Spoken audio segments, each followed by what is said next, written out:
Hello दोस्तों, नमस्कार आप सभी को। महातेजस ऑनलाइन क्लास में स्वागत है आप सभी का। तो कैसे हैं आप सब? उम्मीद करती हूँ अच्छे होंगे, मस्त होंगे और अपनी पढ़ाई में व्यस्त होंगे। देखिएगा, सावन माह कंप्लीट होने जा रहा है। कल ईद है, उसकी ईद की आप सबको हार्दिक शुभकामनाएं हमारी तरफ से, अग्रिम हार्दिक शुभकामनाएं, क्योंकि कल ईद है। ठीक है, तो हमारी तरफ से उसके लिए आप सबको शुभकामनाएं हैं। और 2 दिन के बाद में हमारा एक पवित्र त्यौहार कौन सा, रक्षाबंधन आ रहा है। तो उसकी भी अग्रिम सभी भाई बहनों को मेरी और मेरे पूरे परिवार की तरफ से, यानी कि महातेजस परिवार की तरफ से आप सबको रक्षाबंधन की हार्दिक शुभकामनाएं। तो भैया जो बहनें हैं वो भी अपने भैया को एक उम्मीद से राखी बांधती हैं कि उनका भाई हमेशा उनकी रक्षा करेगा और उनका साथ देगा। और भाई भी बहन से बहुत उम्मीद रखते हैं कि वो सदा अपना प्यार अपने भाइयों पर बनाए रखेगी। ये एक भाई बहन का बहुत प्यार का त्यौहार होता है। ठीक है, तो उसे एंजॉय करना है, लेकिन पढ़ाई को नहीं छोड़ना है, यानी कि पढ़ाई को कंटिन्यू करते रहना है। ठीक है, तो चलिए आज हम स्टार्ट करते हैं अपनी क्लास। जो हमने इस क्लास से पहले की जो हमारी क्लास थी उसमें हमने आपको थोड़ा सा बता दिया था कि हम भारत का इतिहास हमने आपको बताया था। और अब हम स्टार्ट करते हैं प्राचीन इतिहास। हमने आपको बता दिए थे कि इतिहास को हमने कितने भागों में बांटा है। 3 भागों में बांटा है, प्राचीन इतिहास, मध्य इतिहास और 3 कौन सा था, आधुनिक। फर्स्ट प्राचीन इतिहास, मध्य इतिहास, मध्यकालीन भी कहते हैं, और आधुनिक। प्राचीन में हमने आपको बताया था जितने भी, जैसे कि आपके ये मगध का उत्कर्ष होता है, आपके वेद पुराण और जो ये धर्म ग्रंथ वगैरह होते हैं, ये किस में आते हैं, ये प्राचीन इतिहास में आते हैं। आपके रिवीजन के तौर पे बता देते हैं। मध्यकालीन में आते हैं जो बाहर से, जो विदेशी कंट्री से मोमडन लोग आते थे, वो मध्यकालीन भारत में आते हैं। और जो स्वतंत्रता संग्राम युद्ध होता है, यानी कि अंग्रेजों का आगमन होता है, वो सब आधुनिक भारत में आता है। ठीक है, तो हम जो आपको पढ़ाने जा रहे हैं, जो स्टार्ट कर रहे हैं, वो हम कर रहे हैं प्राचीन इतिहास। कौन सा, प्राचीन इतिहास। और हाँ, हम एक बात आपसे कहना चाहेंगे कि आप हमारे साथ जुड़े रहिए। अगर चैनल पे पहली बार है तो सब्सक्राइब ज़रूर करिएगा, क्योंकि हमारे चैनल पे हम आपको हर तरह की अपडेट पढ़ाई से रिलेटिव आपको सबसे पहले देने की कोशिश करते हैं। किसी कारण बस अगर हम लेट होते हैं तो ऐसा नहीं है कि हम वो अपडेट आपको देते ही नहीं हैं, हम सारी अपडेट आप तक पहुंचाते हैं। ठीक है, और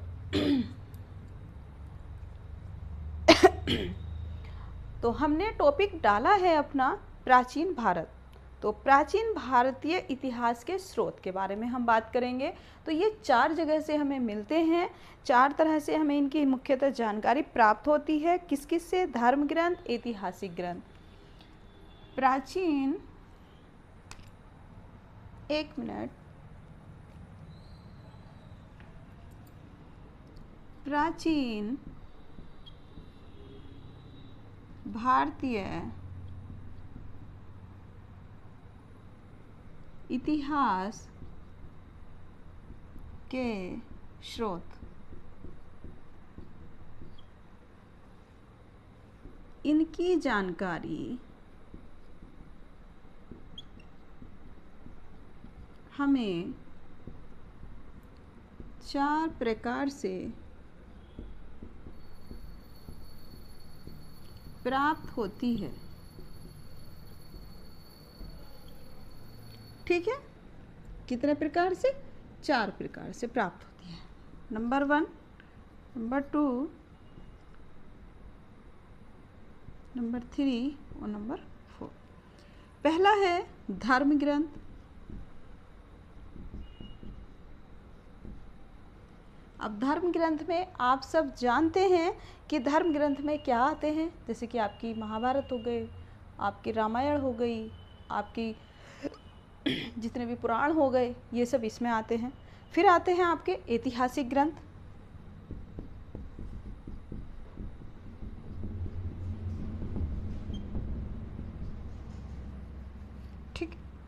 नंबर थ्री है विदेशियों का विवरण।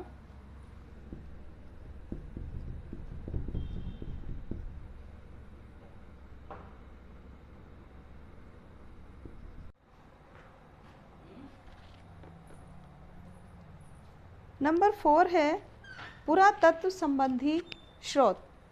पुरातत्व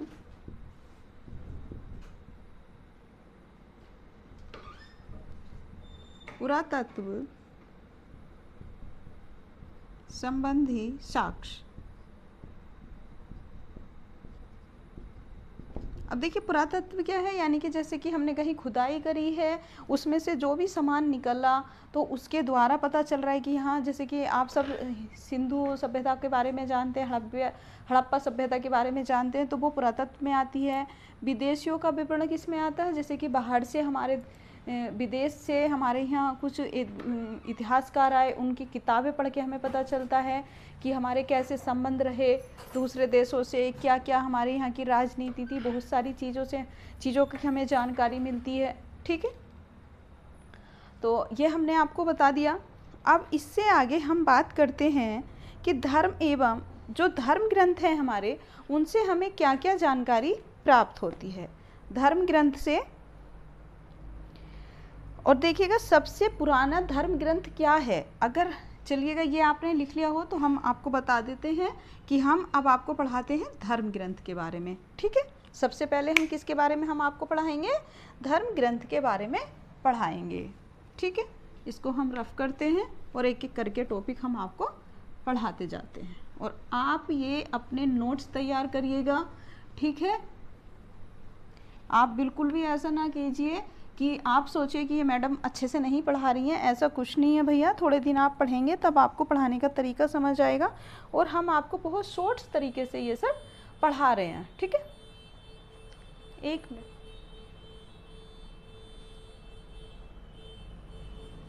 सॉरी माफ़ करिए।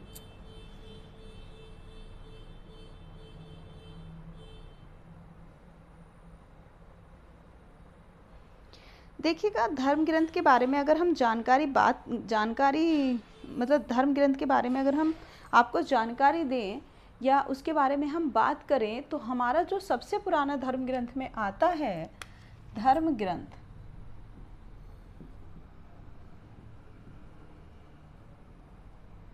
ठीक है, नंबर 1 था धर्म ग्रंथ। इनके बारे में अगर हम बात करें तो सबसे पुराना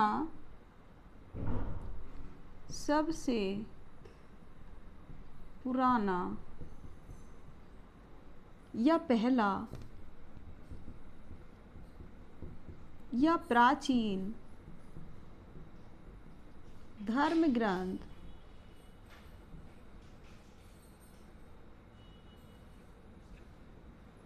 कौन सा है, वेद है। कौन सा है, वेद है।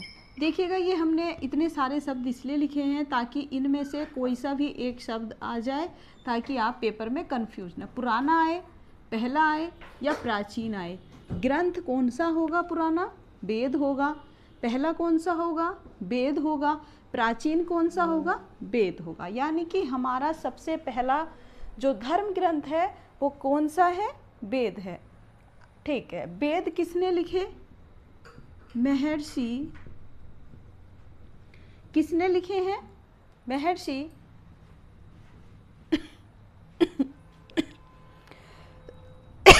माफ करिए, महर्षि वेद व्यास।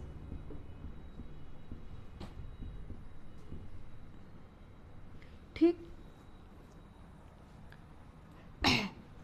अब वेद कितने हैं, वेदों की संख्या सबसे पहले ऋग्वेद,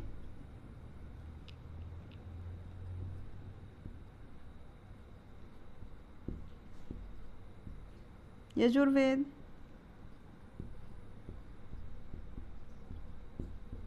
सामवेद और अथर्ववेद।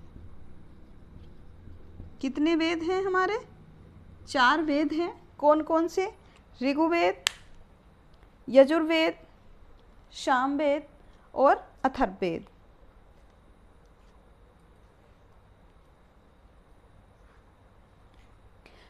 अच्छा, ये जो संकलन करते हैं इनका आपको ध्यान रखना है, ये क्वेश्चन में कई बार पूछा जाता है कि महर्षि वेद व्यास जी इस वेदों के क्या हैं, संकलन करता है, संकलन करता। ठीक है, महर्षि वेद व्यास जी संकलन करता है किसके, वेदों के।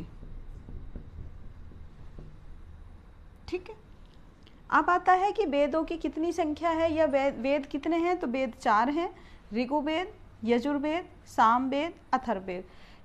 ये नहीं है कि हम आपको कुछ ऐसा पढ़ा रहे हैं जो आपकी परीक्षा की दृष्टि से गलत है, ये सब क्वेश्चन पूछे जाते हैं, इनसे सबसे आपके एग्जाम में क्वेश्चन आते हैं। हम आपको एकदम जीरो से लेके चल रहे हैं, बिल्कुल भी कंफ्यूज ना होइएगा कि ये मैडम हमें गलत दिशा तो नहीं बता रही हैं। ये सब पेपरों में आता है, चाहे आपका कोई छोटे से छोटी जॉब का पेपर हो या बड़े से बड़ा हो। ये IAS PCS जो ज्योग्राफी या जो जिसमें भी जीके आएगा उसमें ये आता ही आता है। आप ये बताइए क्या वेद 4 ही रहेंगे, एग्जाम कोई सा भी हो। अगर ऋग्वेद सबसे प्राचीन है तो वो प्राचीन ही रहेगा। सामवेद में संगीत आता है तो उसमें संगीत ही आएगा।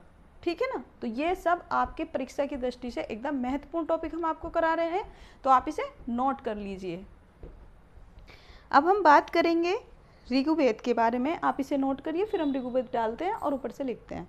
ठीक है, तो ऋग्वेद जो है इसकी ऋचाओं के क्रमबद्ध ज्ञान के संग्रह को ऋग्वेद कहा जाता है। इसके 10 मंडल हैं। ठीक है, हम ऋग्वेद के बारे में बात करते हैं।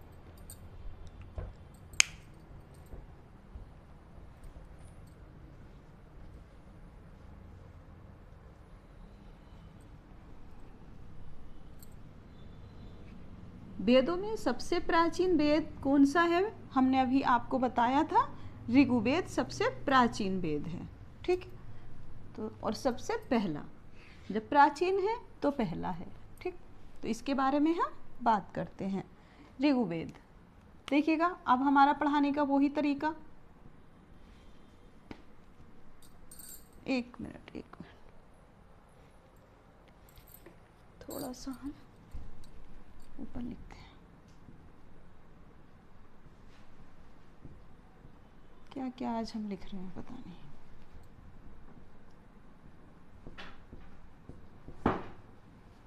ऋग्वेद मंडल, जो इसमें क्वेश्चन पूछे जाते हैं हम आपको वही लिखाएंगे। इसके मंडल पूछे जाते हैं 10 मंडल, सूक्त पूछे जाते हैं 1028,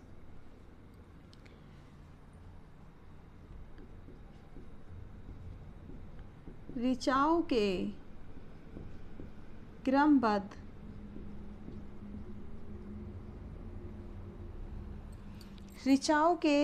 क्रमबद्ध ज्ञान के संग्रह को क्या कहा जाता है, ऋग्वेद कहा जाता है। ऋचाओं के क्रमबद्ध संग्रह को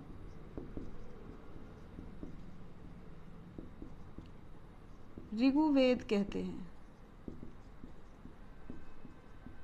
ठीक है, ये हो गया।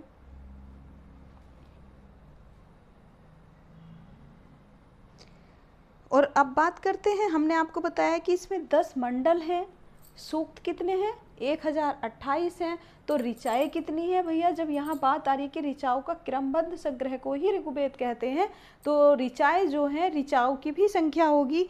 तो ये है 10,462 ऋचाएँ हैं। ठीक है, कितनी ऋचाएँ हैं, 10,462 ऋचाएँ हैं। अच्छा, अब जो इन्हें ऋचाओं को पढ़ता है उस ब्राह्मण को क्या कहते हैं, ऋचाएँ पढ़ने वाले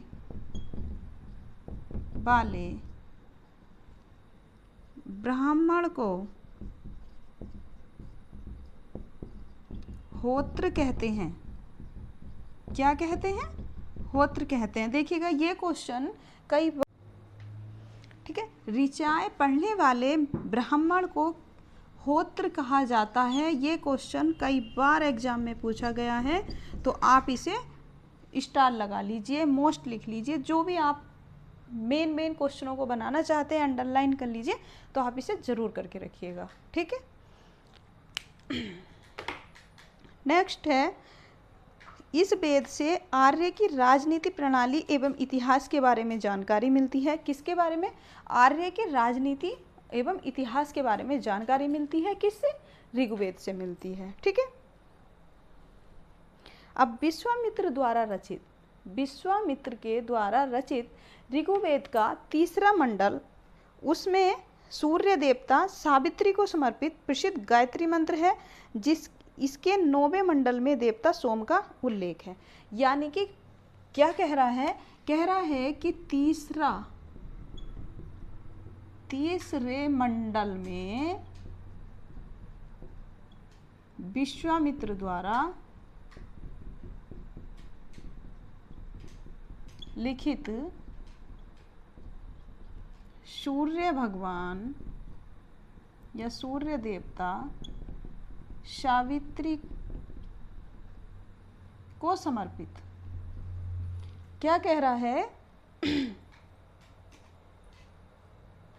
समर्पित प्रसिद्ध गायत्री मंत्र, प्रसिद्ध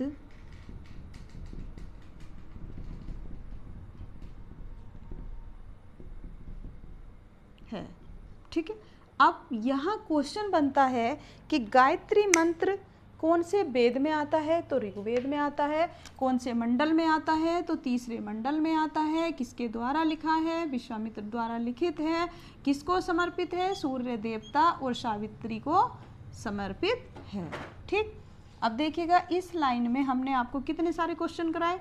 1 2 3 4 और एक 5। इतनी सी लाइन में हमने आपको 5 क्वेश्चन सोल्व करा दिए। तो हमारे पढ़ाने का तरीका एकदम अलग है। हमें नहीं पता आपको हमारा ये तरीका कैसा लग रहा है। अगर अच्छा लग रहा है तो प्लीज़ सपोर्ट करिए, चैनल को सब्सक्राइब करिए, वीडियो को लाइक करिए, पूरा देखा करिए वीडियो को। अभी ये बहुत सारा है, कुछ प्रॉब्लम आ रही है टेक्निकल, जिस वजह से वीडियो बार बार रुक जा रहा है। तो इस वजह से हमें क्लास को यहीं रोकना पड़ेगा। अगली क्लास में हम ये पूरा आपको पढ़ाएंगे। तब तक जुड़े रहिए हमारे साथ, हमारे चैनल के साथ। मिलते हैं नेक्स्ट वीडियो में, तब तक के लिए धन्यवाद।